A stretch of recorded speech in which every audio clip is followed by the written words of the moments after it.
धर्म के 4 पैर होते हैं।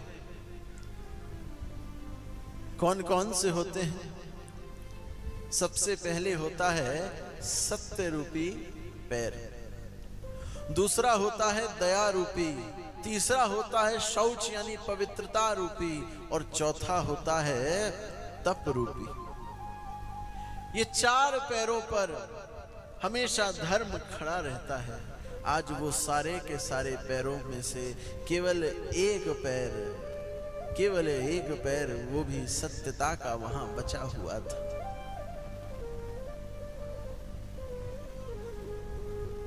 और वो जो गौ थी वो कोई और नहीं, वो पृथ्वी थी।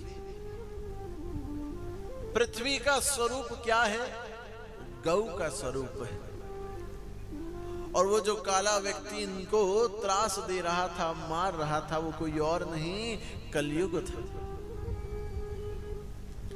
अब तो परीक्षित से रुका नहीं गया।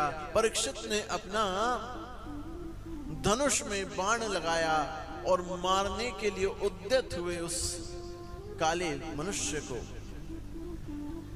मारने से पहले परीक्षित पूछते हैं, अरे कौन है तू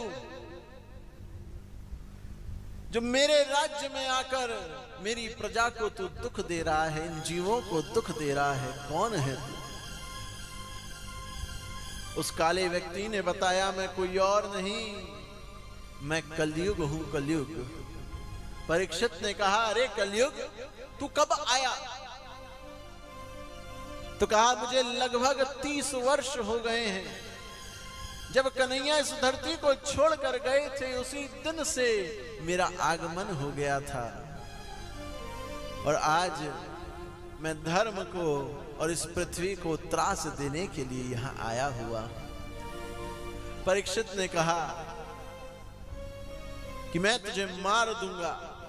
जैसे ही कहा मार दूंगा, आज उस कलयुग ने भागकर परीक्षित के चरणों को पकड़ लिया। परीक्षित के जैसे ही चरणों को पकड़ा, अब तो परीक्षित ने उस कलयुग को अभयदान दे दिया।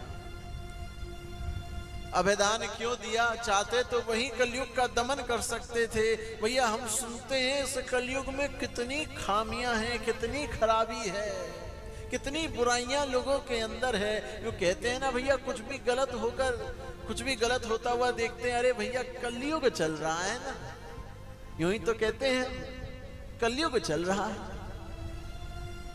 पर परीक्षित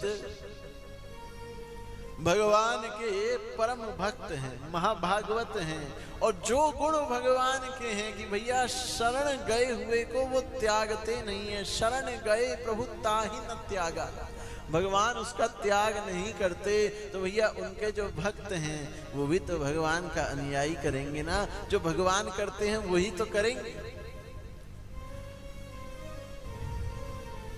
परीक्षित ने अभयदान दे दिया। और देखो, परीक्षित ने इस कलयुग से पूछा कि मैं तुझे अभयदान तो दे दूंगा, पर एक बात बता, तेरे में कुछ अच्छाई है कि नहीं, कुछ और अच्छाई है कि नहीं? तो कलयुग ने कहा, मुझ में भले ही मैं बुराइयों का पूरा कोश हूं, पर मुझ में एक बहुत बड़ी अच्छाई है। अन्य जितने भी युग आए उसमें भगवान को प्राप्त करने के लिए बहुत कठिन रास्ते बताए गए हैं। कोई भैया तप के द्वारा, कोई यज्ञ के द्वारा, मूर्ति पूजन के द्वारा भगवान को प्राप्त कर सकता है। कितना समय लगेगा पता नहीं, पर ये कलयुग एक ऐसा है, मैं एक ऐसा हूं जिसमें केवल भगवान का नाम के आश्रय से व्यक्ति पार लग जाता है। व्यक्ति जीवन के उस जंजाल से मुक्त होकर जीवन मुक्त हो जाता है। इस कलयुग में ही सबसे बड़ा फायदा है कि भैया आप अगर मन से प्रभु का चिंतन करो, प्रभु के धाम का चिंतन करो, तो आपको वही फल मिलता है जो उस धाम में जाने से मिलता है। भैया आंख बंद कर कर कभी बैठ जाओ, अगर वृंदावन नहीं जा सकते तो भैया आंख बंद कर कर सोचो कि भैया मैं जा रहा हूं, मैंने ट्रेन पकड़ी है, ट्रेन पकड़कर मैंने सीधे कटाई है मथुरा की टिकट, और वहां से मथुरा स्टेशन पर उतरकर मैं सीधे वृंदावन पहुंचा हूँ। वृंदावन की भूमि को मैंने बारंबार प्रणाम किया है, मैंने यमुना महारानी को प्रणाम किया है, मैंने बाके बिहारी के दर्शन किए, राधा वल्लभ के दर्शन किए, राधा रमण के दर्शन किए, एक एक करके समस्त ठाकुरों के दर्शन कर रहा हूँ। फिर मैं वृंदावन की परिक्रमा लगा रहा हूँ। ऐसा बस मन में विचार करने मात्र से ही हमें वो ही फल मिल जाएगा जो उस धाम में जाने से मिलता है। ये कलयुग की सबसे बड़ी अच्छाई है महाराज। इसलिए मैं अक्सर एक बात कहता हूं, व्यक्ति अगर धाम जाने में असमर्थ है, धाम नहीं जा सकता, तो समय समय पर भैया धाम का चिंतन कर ले। जिस धाम को आप मानते हो भैया, चाहे आप चित्रकूट धाम को मानते हो, चाहे बनारस को मानते हो, चाहे अयोध्या धाम आपका हो, आप उसका बस चिंतन मात्र ही कर लो, उसी से आपका कल्याण हो जाएगा। ये खासियत है इस कलयुग की। कलयुग में बस अनेक बुराइयां हैं, पर ये एक बहुत बड़ी अच्छाई है। अब कलयुग ने कहा, प्रभु मुझे कोई स्थान आप प्रदान करो, मैं कहां रह सकता हूं? तो 4 प्रकार का स्थान परीक्षित जी ने प्रदान किया। कौन कौन से हैं?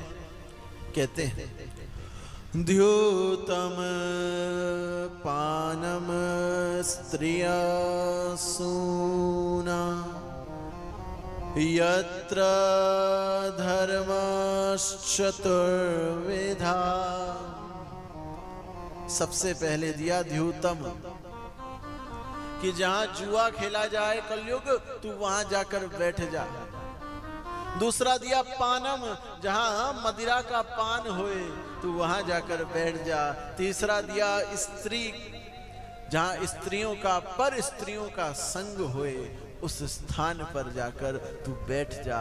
और चौथा दिया सूना, यानी कि भैया जहां पर जानवरों को मारा जाए ऐसे स्थानों पर तू जाकर बैठ जा।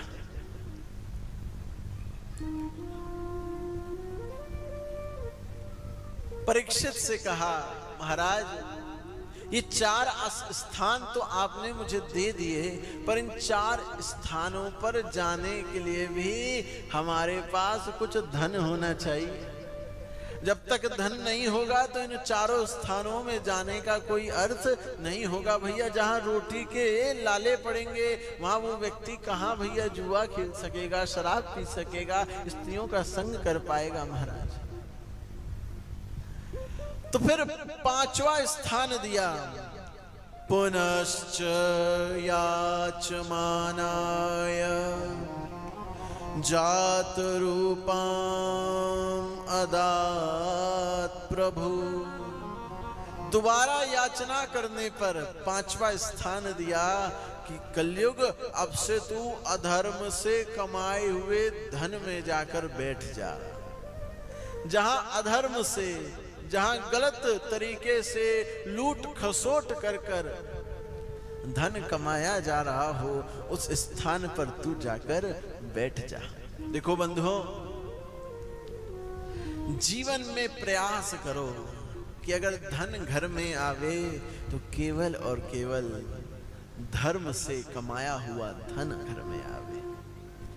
अगर हम गलत कामों के द्वारा धन को संचित कर रहे हैं, भैया हमें लगेगा कि भैया हम बहुत प्रसन्न हैं, सब कुछ बढ़िया चल रहा है, हम पे खूब धन आ रहा है, खूब बैंक बैलेंस बढ़ रहा है, खूब घर में नोटों की गड्डियां खड़ी हो रही हैं, पर कहीं ना कहीं वो दोष लेकर भी आ रहा है। आपको दोष नहीं लगेगा, क्या पता आपके बच्चों को दोष लग जाए। उनकी बुद्धि में कोई विकार आ जाए महाराज, और देखो जो अधर्म से धन कमाता है ना, वो कभी भी सुख से चैन से सो ही नहीं सकता।